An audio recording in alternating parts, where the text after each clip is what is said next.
I'll be in Wellington tomorrow and Wednesday for Parliament before returning to Auckland on Thursday to meet with business leaders and health and social support service providers. We'll be back in the capital on Friday and then through the weekend. New Zealand will soon move into the COVID-19 protection framework, or as it's otherwise been called, the traffic light system. This week we'll be setting out some of the key information that people, communities and businesses need to ensure that life runs as smoothly as possible once we transition. The hard truth is that Delta is here and it is not going away. And while no country to date has been able to eliminate Delta completely once it's arrived, New Zealand is better positioned than most to tackle it because of our high vaccination rates and the inbuilt safety measures in the traffic light system, like the use of vaccine passes. First up, we'll provide extra guidance to help businesses prepare. Minister Wood will release a toolkit for businesses who choose to make it a requirement for their staff to be vaccinated. Already businesses like in New Zealand and the warehouse have taken this step, so this new assessment tool will help others who wish to keep their workforce and customers safe from the virus. Legislation will be introduced and passed this week to enable this framework and assist businesses. Tomorrow we will also launch the Verifier app for businesses that require proof of a vaccine pass for entry and to operate. While a business will not be mandated to use the Verifier, it is a very handy tool. On Thursday, Ministers Little, Sepuloni and Verrill will set out the end-to-end support someone who gets COVID and those around them will receive in the community. This will include greater levels of testing, more targeted contact tracing, how healthcare in the community will work, something that already there have been initial briefings around, and what social services are available if required. The vast majority of people who get COVID in the future will experience mild to moderate symptoms that won't require hospital-level care. So what matters is that we make sure they get the best care and support they possibly can, from testing through isolation and into recovery. Also this week we'll be releasing detailed sector guidance so business and other organisations can see how they will operate at each level of the traffic light system. The new system is safer and simpler than the alert level framework, with business able to stay open at each level. Guidance will set out how they can operate safely to ensure that can happen. In addition to these announcements, Cabinet is aware businesses are seeking greater certainty around the date of the transition to this next stage in our response so they can prepare for reopening. As you know, we've already stated that our Cabinet meeting on November the 29th will determine which levels of the traffic light system that different parts of the country will move into, and that Auckland will move in at red. Vaccine levels will determine what level the rest of the country moves into. In order to provide further certainty, though, Cabinet has decided today that the whole country will move into the new traffic light system at 11:59 p.m. on Thursday the 2nd of December, making Friday the 3rd of December the first day that the traffic light system will be operationalised. That is 11 days from now, and it's important everyone gets prepared. You'll know that we've been long signalling that after the 29th of November meeting that it would be soon after that the country would shift. This date provides the ability for businesses in particular to now plan. The number one thing every New Zealander can do to prepare for the new system is to get vaccinated. If you're due your second shot, get it as soon as possible. Vaccine passes will operate in the traffic light system, and if you aren't fully vaccinated, you'll find you're unable to access a range of places like bars, gyms and restaurants from December the 3rd, where proof of vaccination will be required. 83% of eligible New Zealanders are fully vaccinated, but nearly 200,000 people, or 4.6% of the eligible population, are more than 3 weeks since their first shot and will start missing out on going to places where passes are required. So to that group, I do urge you to get your second dose and download your pass as soon as possible. For all those people overdue for their second shot, got it today, New Zealand would be 88% fully vaccinated. That will make our transition so much safer. Cabinet has also decided that to ensure the transition to the new system is as smooth as possible and to iron out any issues with the use of vaccine passes in advance of the whole country moving, we will undertake a trial period by allowing hairdressers and barbers in Auckland to open from this Thursday, November the 25th, so long as they require proof of vaccination from customers. This means fully vaccinated Aucklanders can get their haircut so long as they present their My Vaccine Pass. We'll be posting and sending out detailed sector guidance, but in short, hairdressers will need to operate with vaccine passes, take bookings only, so no walk-ins. That means that we can ensure we don't have large amounts of congestion. Staff must also be fully vaccinated, and they must operate broadly as they do under Alert Level 2, which they'll be familiar with staff wearing masks and putting in place 1 metre distancing between chairs. Customers can remove their masks during their cut. Again, familiar settings to all of us from Alert Level 2. We've chosen hairdressers to trial vaccine passes because out of all of the venues still closed, they pose the lowest risk by reopening. There are fewer staff employed. Generally, numbers in the space are constrained by the number of chairs and hairdressers available, and distancing between customers can be easily maintained. I know this will offer some relief for the sector and customers. Most importantly, it offers us a decent trial of the vaccine pass in advance of that date of the 3rd of December. So far, 1.2 million people have already downloaded their vaccine pass, which is great, but I encourage everyone to grab theirs and prepare now for the movement into the new framework. As I said at the start, Delta is here, and we are now in the closing stages of preparations for the move to a new system that offers both greater protections from the virus, as well as greater certainty for business to stay open regardless of the level. I know that there will be some who may have some anxiety about these changes, but I can assure you we will continue to operate in the cautious and careful way that has served us so well right since the start of the pandemic, with our number one priority the protection of lives and livelihoods. But as will be clear from today, we're fast approaching the next phase in our COVID response that delivers more freedoms and recognises the hard work Kiwis have done to get vaccinated. It's based on the values that have served us so well, and I hope gives people the space and confidence they have the summer break that they all so deserve. We're now happy to take questions. Minister? Yeah, Jessica. If we were going to move into the level 3.3 system as planned, hospitality would have been included sooner in this group. Why did you just decide to go with hairdressers and not include hospitality this week as well? 2 points. What we've demonstrated is that there is certainty now for businesses so that they will be able to reopen from the 3rd of December. In the meantime, we have made a decision to allow one group to open. That is a group where by default the numbers are smaller, more confined, allows us to safely test the vaccine pass system before we all move on the 3rd of December. Why did you only announce the date today? Why didn't you do it last week? You said it would be 24, 48 hours. Why not give people certainty that they've been calling? So Cabinet has made the decision today that that will be the date. That's allowed us to consider the advice from officials around just the legal requirements, gazetting, putting signing of the orders, the notice period required. So the 3rd of December is the date we can confidently move the entire country into the new COVID protection framework. I'll be, and then over to you, Barry.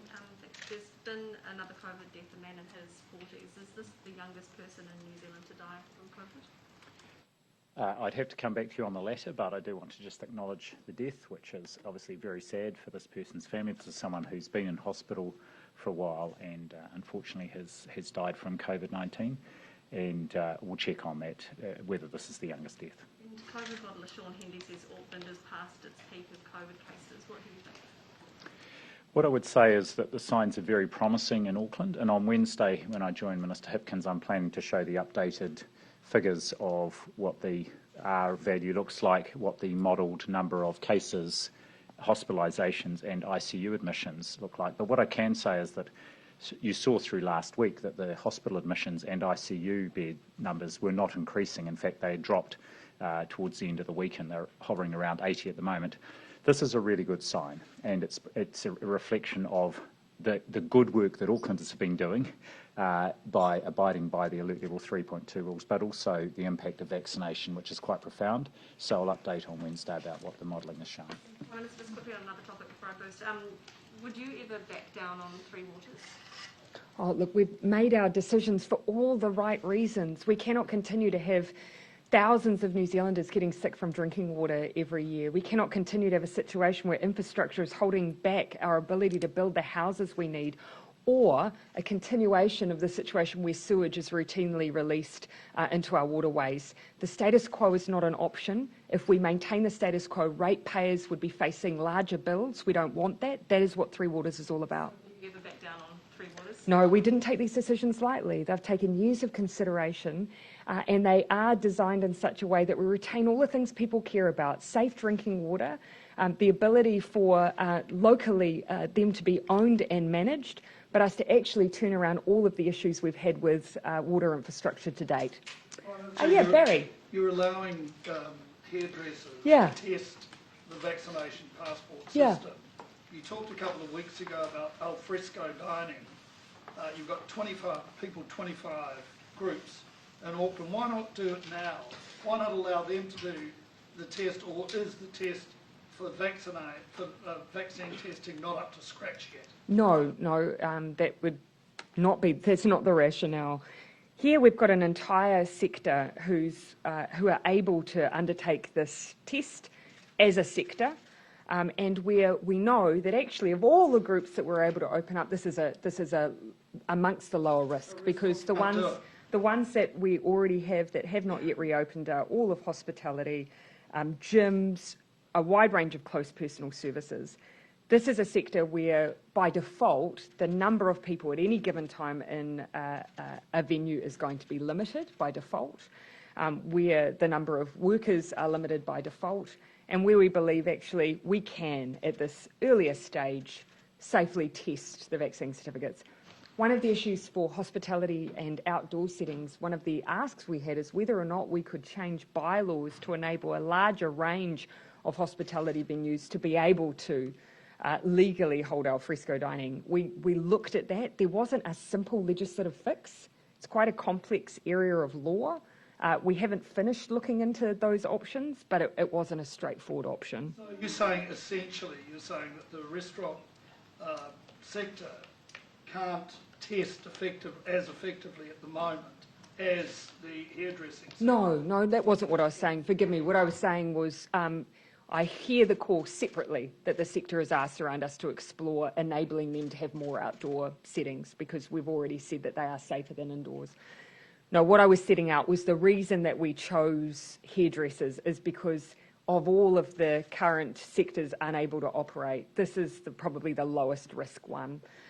Because, of course, then defining that only those hospitality who have outdoor settings might sound straightforward, but when you're drafting a legal order, isn't necessarily. Are you going to, can I just ask you one more? Are you going Barry. to ask Stuart Nash to apologise for calling the groundswell movement racist and anti-vax? Well, of course, look, it's for Minister Nash to explain the context of his own comments.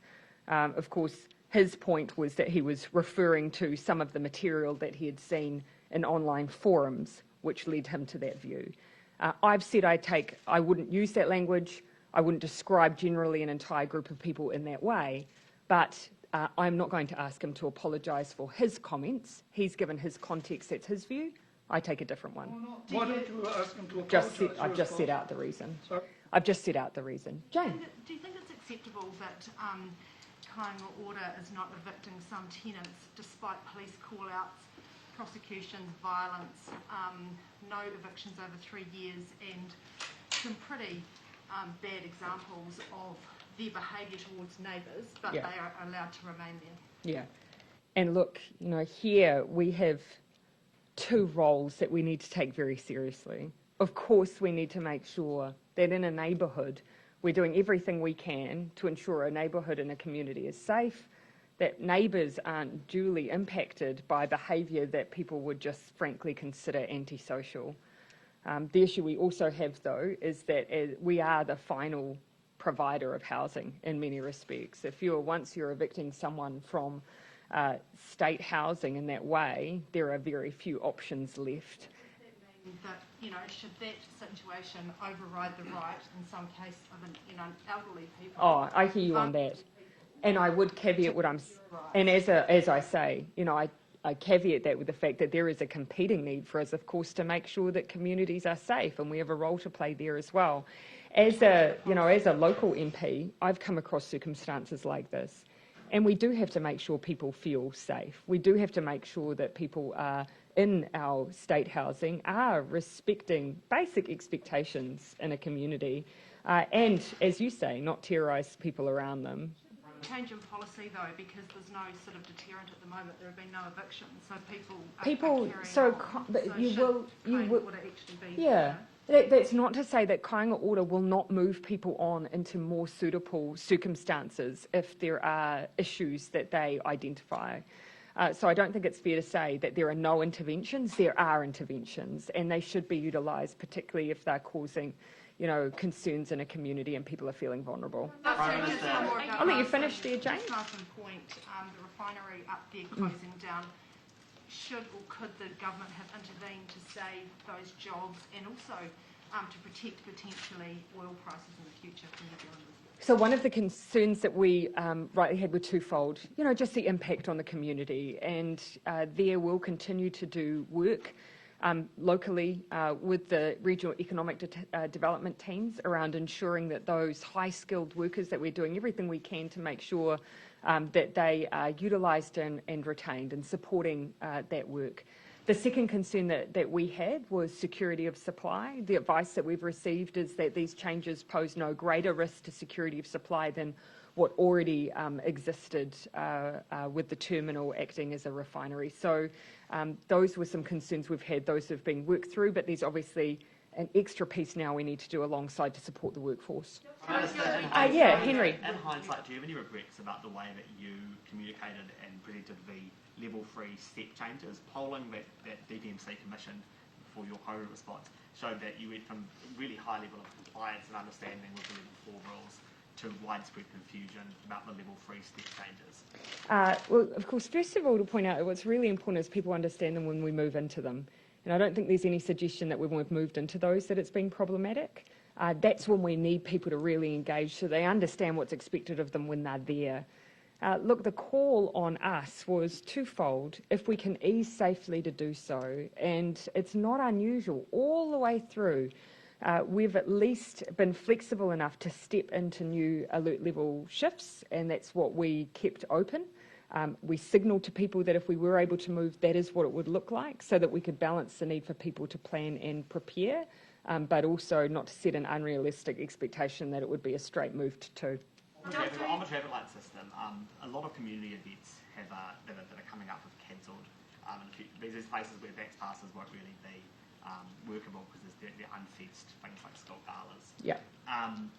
Are they covered by this specified outdoor community event exception? And can you set that out a bit clearly? So across all of the traffic light framework, for the most part, if you're vaccinated, you can go about doing all the things you'd usually expect. So that's the most important thing to communicate about the new system. If you're vaccinated, you can go to hospitality, you can get your hair cut, you can go to a gym, you can go to large gatherings. What varies is just how large those gatherings are at different levels. And that's exactly the same as what we've had through our alert level system. Where we are making sure that we put out specific sector guidance is, as you can imagine, we do have to be quite particular in the way we're treating schools, because we've got large groups of unvaccinated children, we've got parents who need to supervise them. So that's an area where we will be putting out sector guidance this week that is quite particular to those venues. We'll do the same for local government, where they have events that are outdoor and where you don't have entry and exit points to check certificates. Finally, New Zealand doesn't publish at this point the vaccination status of its COVID deaths. Most other countries do. Is there a privacy concern there, and is there any move to maybe do that, maybe more anonymised every month or something, so you couldn't, pick one person out? The issue to date has been it's been attributable to individuals. So obviously there is a privacy issue. I'm not going to say that as the numbers increase, because we're wanting to keep our deaths to a minimum, but it is something we will look at. And we do publish every day the vaccination status of our hospital admissions, a proportion that are fully vaccinated, and also can provide that for hospital for those in ICU. And of course, we also publish every day the vaccination status of our overall cases for the day. But it's just the very small numbers with deaths. Okay, sorry, I'll come to the core. One of the things that would be monitored in the traffic light system would obviously also be tangihana. Yeah. How would you be able to man a tangihana, if they're not requiring vaccination certificates? How do you kind of keep a handle on that? Yeah, and in the same way that we already do with gathering limits. You'll see there these options. If people don't want to use passes, then they don't have to, but they are, then the size and scale is limited. Again, we already have the use of funeral directors supporting the management of gathering limits for funeral and tangihanga. And at the same time, marae, of course, have played a role as well. So it'll be no different. There is also, there will be guidance that goes out to support, as was under the alert level system, to support marae and the choices that they will make. But we expect that marae will choose how they wish to roll out these options that they will have. Are you concerned that there might be a backlash, like the government's trying to control how Māori are allowed to grieve No. for their loved ones? No, because this is exactly why we've created a framework where there are choices. If people choose not to use vaccine certificates, then they don't have to, but the gathering limits will be lower as a result. Can I just ask you about Auckland? I'll just Can I kind of just ask you scan one- that around. Just can I Barry, ask if you you don't one- mind, I'm just going to come to a few people who haven't had a chance, and then I'll double back to you. But Barry, quite a few people need to go, so I just want to be fair. Yeah, Mark, Quick question about Barry, Auckland. if you just a little more patience, and then I'll double back to those on time limits, which I think include the TVs. But Mark. Prime Minister, do you agree with the public health experts who say that as a result of opening the border on December 15, Māori will die as a result of that decision? Well, I've of course been asked a number of times around modelling where we actually don't have that level of specificity around the impact on different groups. We do, of course, across regions, but not to that level. And I don't know how accurately models would be able to determine that. What we do know is going to make the biggest difference is vaccination rates. We know now that the area where we're making the most significant progress at the moment is with our Māori vaccination rates. And that's, of course, where a lot of people are working very hard to ensure that's the case. We're now at 79.3% for first dose. But every day and every vaccine counts as a layer of protection as we move into the new framework. But the final point I'd make is, yes, the boundary opens on that date, but we also have requirements around the movement of those individuals, and we will also be in the COVID protection framework. In those areas where there are lower vaccination rates, we'll be using vaccine passes to protect those who are unvaccinated as well. Okay, I will come. Jessica, then Barry, and then Gina. One quick question about Barry, Auckland. TVs About are on Auckland. deadlines as well. Jessica, and so did you. Barry, I'm going to ask for a little decorum. Jessica, and then Barry. Jessica? Dr. Bloomfield, when we know that Auckland is going to go to red, so what's your advice around the rest of the country? Is Wellington definitely going to be orange, for example? That's what we're working on, and my understanding is Cabinet will consider that. Of course, the public health advice is one of the inputs. Cabinet's already agreed other criteria to consider as well. What I would say is that, as you can imagine, because this is the first time we're going into this framework, and as we have in the past, and as has served us well, we will be looking at it with a very sort of precautionary lens, and with a view to thinking about where we go in might be different from where things end up. So we want to not only give good advice about where we are to start with, particularly as the boundary opens in Auckland, but then thinking about what are the really clear criteria for moving both up and down within the framework. You've also heard that there's a case in a Tauranga rest home. What other details can you give us about that? I don't have any more detail about that. The only thing I can say of the 5 cases from the Bay of Plenty this morning, just one was unlinked, and the others were all known contacts, but I don't have any information about a case in a rest home. Okay, would anyone like to take ZB's question? So, it is Jason. Just around your trip to Auckland this week, could you just give us a little bit more information about the places that you'll be visiting? Yeah. You were criticised last time for not going to... Everywhere, all at once. Yes. We're just finalising some of that meeting schedule. We'll put it in the media advisory, a bit more detail, but what I am hoping to do in particular is, yes, connect with, again, business representatives, as I did remotely last week, but a bit of a focus for me on social service providers. I haven't had a chance to engage extensively with them in person recently, so that will be one of the elements of the visit. Just on today's decision, what does this mean for the step change level? Does this mean that Auckland will never see level 3.3, or is that still on the table? It means now plan for the COVID protection framework. You've got certainty on the date.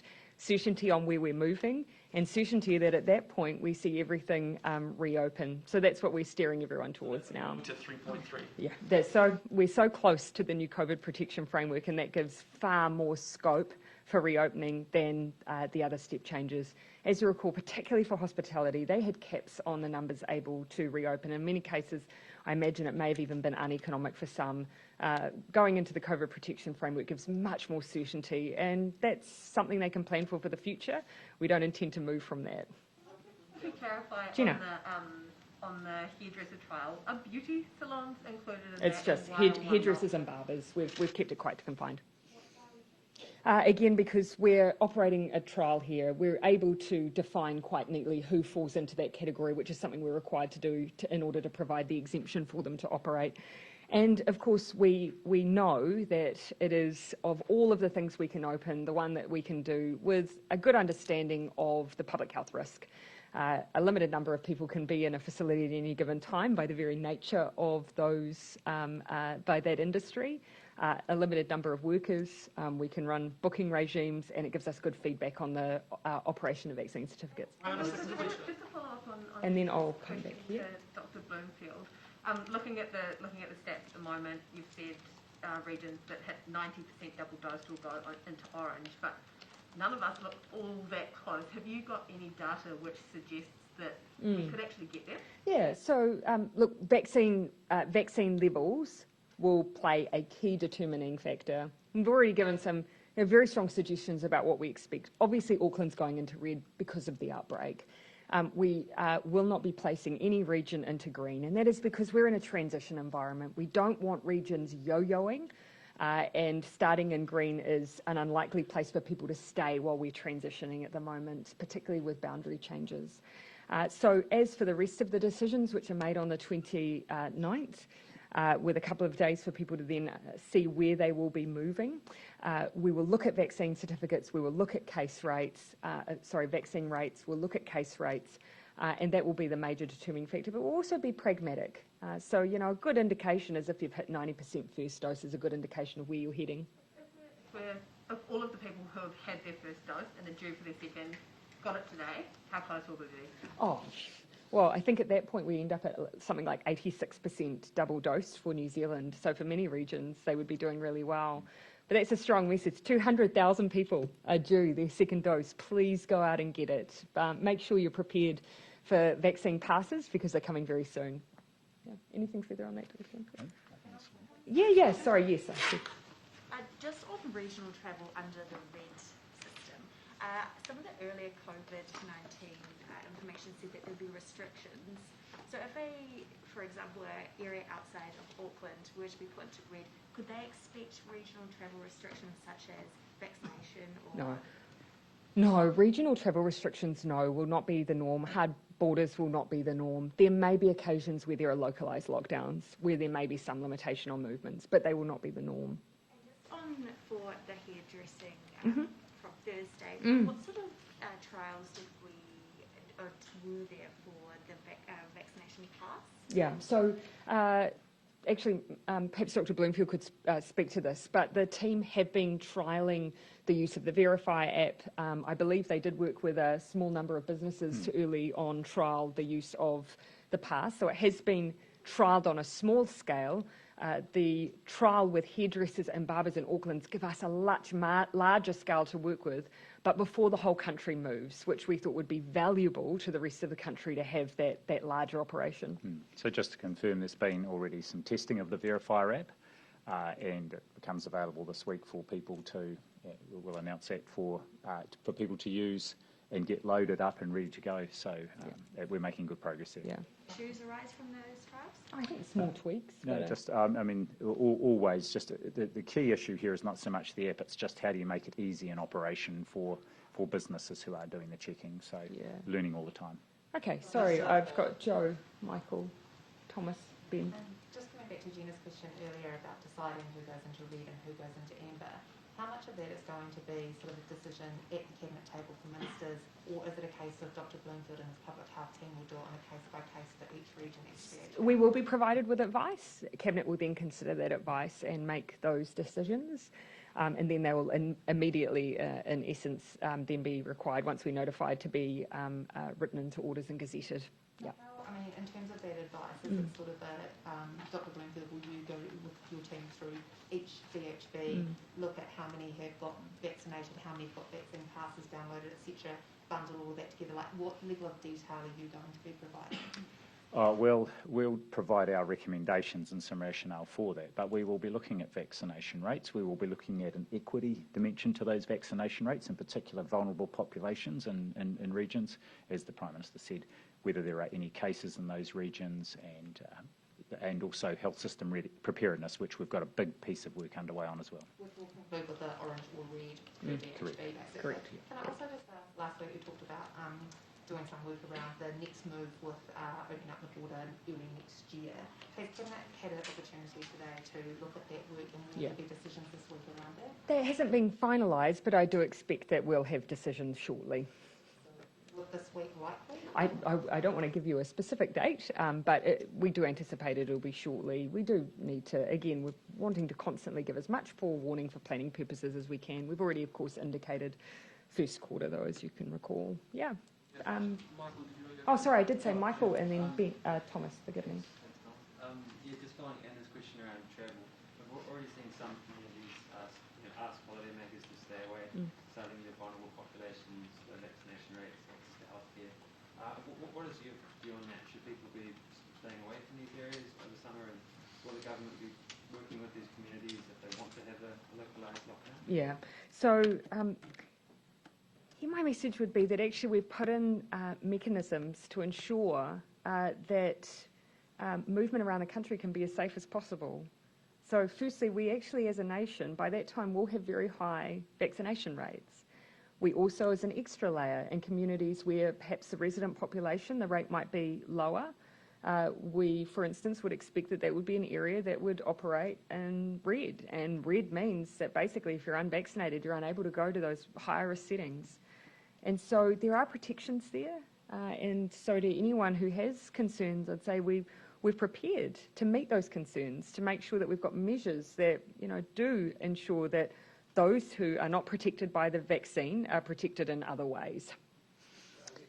Yep. These checkpoints do, start up again, Yeah. like it happened early in the year. What would be your... So we do expect, of course, the police, we've already said, will work with local communities and iwi, particularly in the north, because that is an area where we expect there to be checks regardless, because that is where, of course, we will have Aucklanders potentially moving through, and they have a requirement to either be tested or vaccinated. So that is an area where we do expect there to be checks in place, and we'll continue to work with communities on that. For the rest of the country, any community there, I would again just ask that they work with their local police, because of course you do have to make sure that you're operating legally and safely with anything like that. Thanks. Yeah, just possibly looking quite far ahead. When New Zealand does open up to international tourists, is it expected that they will need to have a My Vaccine pass to enter venues, or because they'll be mandated to have vaccines coming into the country, is there going to be a different sort of regime? Yes, so of course we've ensured that our vaccine pass is able to be used. I know from the experience of other travellers, they've often used supplementary ways to demonstrate that they are vaccinated. We need to work through a bit more of the sector guidance, because it will be easier for them to produce their domestic vaccine pass than it will for them to log into a New Zealand process. But that's something I might just need to go away and get the official view. I know they will have thought through some of that level of detail, even if I don't have it to hand. Dr. Bloomfield, it appears that there's been a decision to move to once-a-week saliva testing at the Auckland boundary. I'm unsure if that's the same in the border facilities.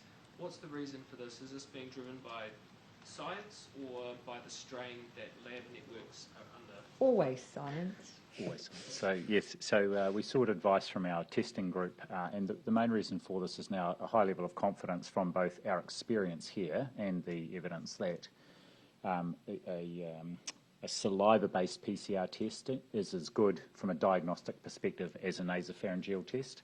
Previously, we had it twice a week, and then if someone returned a positive saliva test, they had a nasopharyngeal PCR test to confirm. but we've agreed on the basis of scientific advice that actually they can be treated similarly, which means we can go down to weekly saliva testing. Which is what we're doing for PCR for nasal. Why can't you go to weekly? Weekly, because that's the same as what's required, expected around a nasopharyngeal PCR. Yeah, So we're not doing twice a week for nasal. Is that the same in the border? So it's not the same in the border facilities, I take it? it will be the same for our people working in the border facilities, that's right. Yeah. Yes. Can I just ask a really quick nuts and bolts, just a Hawke's Bay related question, sorry. Apparently the DHB there was possibly only alerted to a case in the region because a family member contacted the DHB. What do you know about this? Is it correct? Why did the Ministry of Health, was the Ministry of Health aware of the case prior to, and why did they not alert the DHB? Yes, so what happened is this person was tested in Auckland and then travelled from Auckland down to Hawke's Bay. When the positive test was notified by the lab and the person was notified and isolated, they were in Hawke's Bay by that time, the ongoing follow-up care was transferred to Healthline, and Healthline was making daily calls to that person. And one of the things that hadn't happened in the system, and we had a look about making sure we correct that, is they assumed the person was, I don't know if they assumed the person was still in Auckland, but we now have a flag in the system so that they will notify the local public health unit. But the daily follow-up was happening by Healthline anyway. The DHB was kind of caught unawares. I mean, is that in those daily follow-up calls and stuff? Should they not be asked? Should it not be obvious where a person is? Yeah. Yes, and we've had our public health units right around the country looking after people in Auckland, for example, and doing the follow-up of those cases and whānau where they've required daily sort of public health unit follow-up. So this was just something that the system should have notified the local public health unit. It didn't, and we've followed that up to make sure that the system will do that in the future. Okay, yes, I did have you, Ben. Sorry, you haven't asked this question before, but can I ask you to be more specific around why the police aren't being mandated to get vaccinations when Andy Costa says he's up for it? Oh, well, no, to actually be fair, all I've indicated it was just that we just haven't concluded decision-making on that yet, but I expect a decision to be communicated on that this week. Can I also ask just about Australia is moving to quarantine-free travel systems with Japan and South Korea, I think I saw. Yeah. I mean, do you see the benefits of this? Are you keen to do this, sooner than later to re-establish New Zealand to the world? Well, of course, we fully appreciate the importance of us reconnecting safely. We're quite focused on making sure that as we do that the changes we make stick. We don't want the uncertainty for New Zealanders, for businesses and for airlines of changing settings. So that does mean that we will step through our changes very carefully and based on the very strong advice of those experts who have supported every step of our COVID response. I have observed that you've seen overseas there's been openings and then the reimposition of requirements. And I think that does make it very difficult for operators, for travellers, and for Kiwis. So that's why we will be careful and deliberate. Just on that, you've made a couple of references to making changes that stick, and I think that's a very laudable goal. Are you making these changes? Sorry, I didn't mean to be funny. No. I just the laudable, yes. Are you making these changes with a view to winter next year? Like a lot of these changes in the resurgences in Europe seem to be because it's winter. Yeah. Can you make changes now or make policy goals now that last the whole of next year? Well, it's a really good point. Yes, we are thinking about winter and we are looking at Europe and what's happening there. And this is where I would point to actually the importance of the COVID protection framework. It doesn't say here's a date where all bets are off and we go back to some kind of normal. It accepts that COVID is around. It's showing that it is still very problematic in some parts of the world. We want a framework that actually can see us through that people will know that actually if we do have outbreaks that are proving problematic and difficult, they'll know what will happen. So we've tried to think ahead. We've tried to think about seasons, actually giving other countries a tough time and how we can prepare for that. Because one of the benefits we have as a country is that the rest of the world is a season ahead and it allows us to plan for that. Just on the legislative... Do you mind if I just take a couple who haven't had one, Jason, and then come back to you? So I think I had Bernard, and then I'll come back to you. Prime Minister, on Murupara, it has a vaccination rate, this is a full vaccination rate of 38.6%. Yes. Would you be comfortable opening up Auckland on December the 15th and going to the traffic light system, while a place like Murupara has a vaccination rate of less than 50%? Yes, because one of the things that, of course, we'll be considering when we move different parts of the country are vaccination levels in different parts of the country. And so we'll be considering, of course, that will mean we'll consider what happens for that particular region and the settings that they move into. And that means gathering limits and, of course, the use of the vaccine pass. Keeping in mind that actually we have a higher rate of vaccine for those in Auckland who will be moving than in some cases the communities that they might go to. You went there to get the vaccination rates up. Yes. And it's clear there's 800 people who aren't vaccinated. So it's a population of, if I recall correctly, some 12 to 1,500 if I can recall. So a small population, that's correct.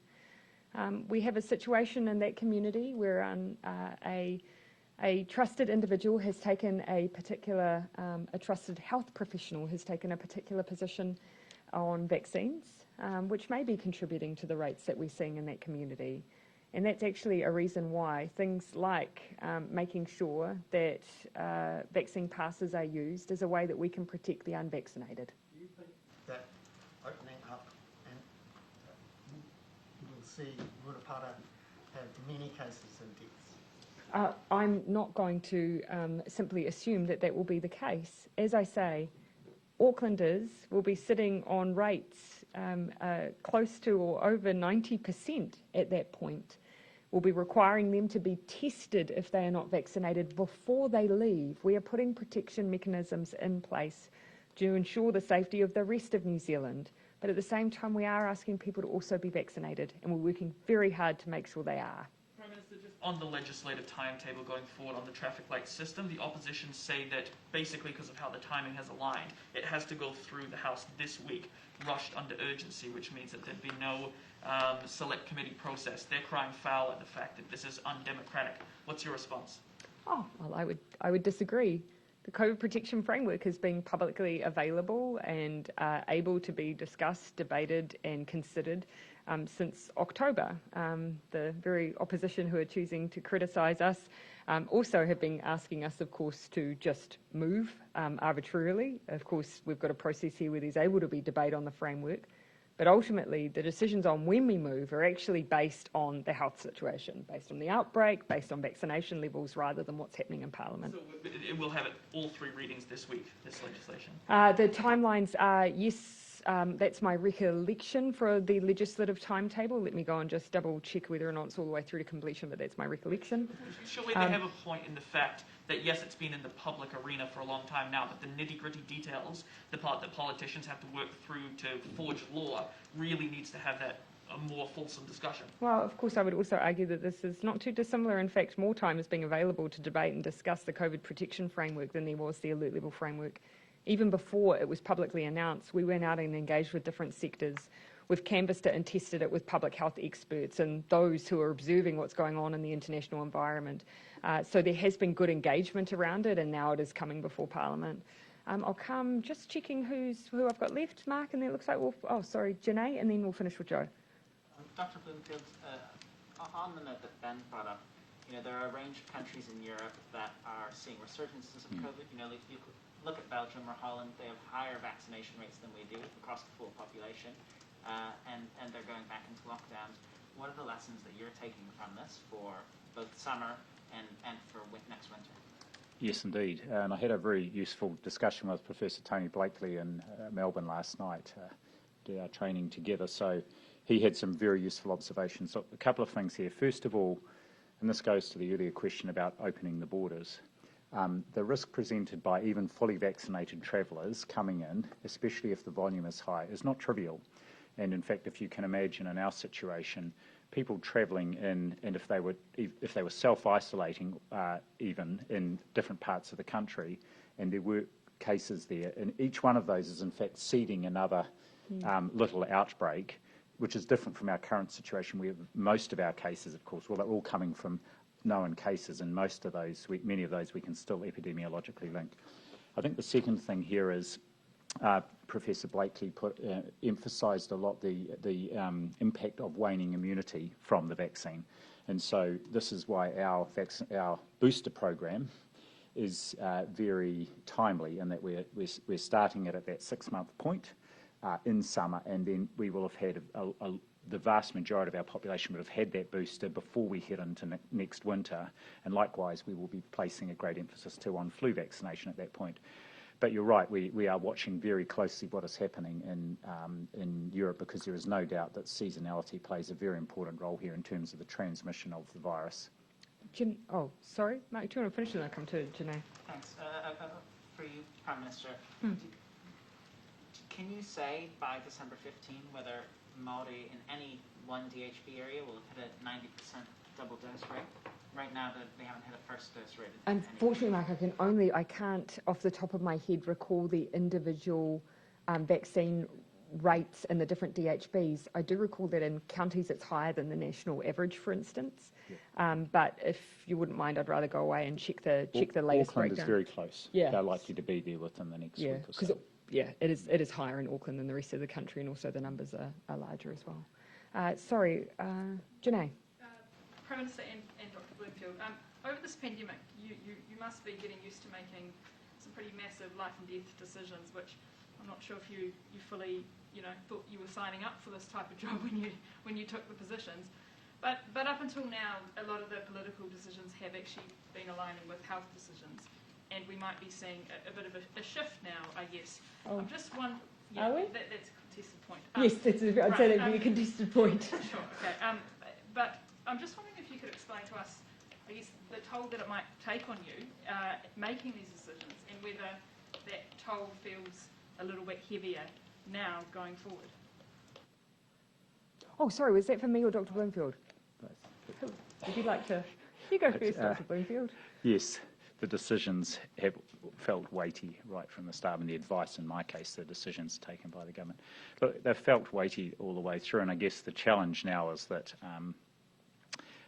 we're at this period of transition. I guess the thing that there are two things that I find help keep me as calm as possible. The first thing is we have got access to and the government has listened to, I think, excellent advice from our science community. The second thing is we're going into this next phase in, one could argue, the best possible position. We've got a controlled outbreak, we're going into summer, and we've got high and still increasing vaccination rates, and that is, as good a position as I would have hoped we would be in at this point in the year. Yeah, I would absolutely concur with Dr. Bloomfield. And, I think as much as I can speak on behalf of Cabinet, we've always had, really fulsome advice. We've always had an evidence base that extends beyond our borders. We've been able to look at what's happening in the rest of the world, and we've been able to learn from that. We've also never been afraid to do things differently, and all the way through we have. But it's only been possible through the support of the public as well. And even though this next phase may present a situation where there will be more contested views, where you will hear some voices who might take a perspective that we should operate differently, for the most part, the vast majority of people still can see, relative to the rest of the world, that we're doing really well and that we're making all the decisions in the best interests of New Zealanders. Okay, so Joe. Just going back to the questions about the areas that have the low vaccination rates, the sort of overwhelming factor seems to be, if you talk to the likes of Shane Ruti, Debbie Ngāti-Wapeka, who have obviously been on the ground in some remote areas, is access being the issue. I would disagree. A lot of that being roading, people being far away, having to make a call between the petrol price and whether you go to the supermarket or you go and get vaccinated, those sorts of access type issues. Short of, I guess, paying for a whole heap of off-road vehicles, how are you actually going to get rates up in some of these remote isolated places, and what work are you doing from a health perspective and a political perspective to ensure you can do that? Well, I would actually disagree. We've worked very hard to overcome the access issue. In fact, take the East Coast. When I visited Tairāwhiti just a few days ago, they now have multiple mobile vaccination clinics operating, where they have the ability. Previously, they were using horse floats. They are now using camper vans on top of that. everything that they do is able to be taken into remote parts of the community. And even a population as small as Ruatoria has had multiple vaccination events going up into the region now and will continue to do so. And I've seen that up and down the country. I think, unfortunately, what we're coming up against now is where it previously may have been access, it's moving now more to issues of hesitancy. Now, that doesn't mean it can't be overcome, but it takes multiple efforts. We can't just go once, and we can't just go once to vaccinate. We have to go in first to be available with information, with trusted providers, and be willing to go back and follow up. That's the challenge now. Sorry, can I stop on that? That seems really unfair to someone like Shane, who's been out on the ground for weeks on end, and that's the message that he's hearing. For you to say, who's not out there doing that, to say that what he is saying is absolutely incorrect. Well, also what he's saying is contesting what we're hearing from some of the providers. Actually, I don't take my view just from what I've seen. I take it from the likes of Minister Penny Henare, who's been on a constant road trip for a number of days now, up and down the country. He's been in Northland, he's been in Tairāwhiti, he's been across the country in areas where access otherwise might be an issue. And we know, of course, and we've seen already, the additional funding that's been distributed has gone into long-term mobile clinics to be able to access otherwise rural and remote areas. And I have been to Northland, and yes, it's not my home and I don't live there, but I have spoken to providers there and heard what they are doing around remote access. I've spoken to the Hokianga Hauora. I've been to Kawakawa and seen the mobile clinics operating there. Rugby clubs they have clinics at. I can see a lot of work on the ground. No longer an issue in your mind, it's hesitancy and anti-vaccine. No, I think, look, so access can mean that it's harder to have those repeat engagements that are becoming necessary. So as much as that impacts it, but I don't think it's fair to say that there are parts of the country that we're just not reaching. I know that huge effort's gone into that. Is it isolation and access? Okay, I might then just finish, Henry, and then Bernard, you can be my last. If it is an isolation and access issues, then how do you explain the fact that highly correlated with lower vaxxed areas is A, isolation, and B, deprivation? That poorer people and more isolated communities are far more likely to be less vaccinated than those in urban areas. I just think it's overly... So are poor people more likely to be hesitant? I think all I'm arguing is it's overly simplified just to say that there hasn't been access. For instance, I know that there's been multiple clinics in Murupara. That is a remote community, but there have been multiple clinics, drive-through opportunities, but there is more at play there, and it'll be different in different communities, but there are some contributing factors. But again, you framed it, I would never ever say that this is it's not an excuse, they're just challenges that we all have to work hard to try and overcome. Bernard, we'll finish with you. Prime Minister, in Europe, Austria has decided to mandate vaccination for everyone. Yes. Do you think there's ever a situation where New Zealand might have to go there? No. That is just not something we would do. Okay, thank you everyone.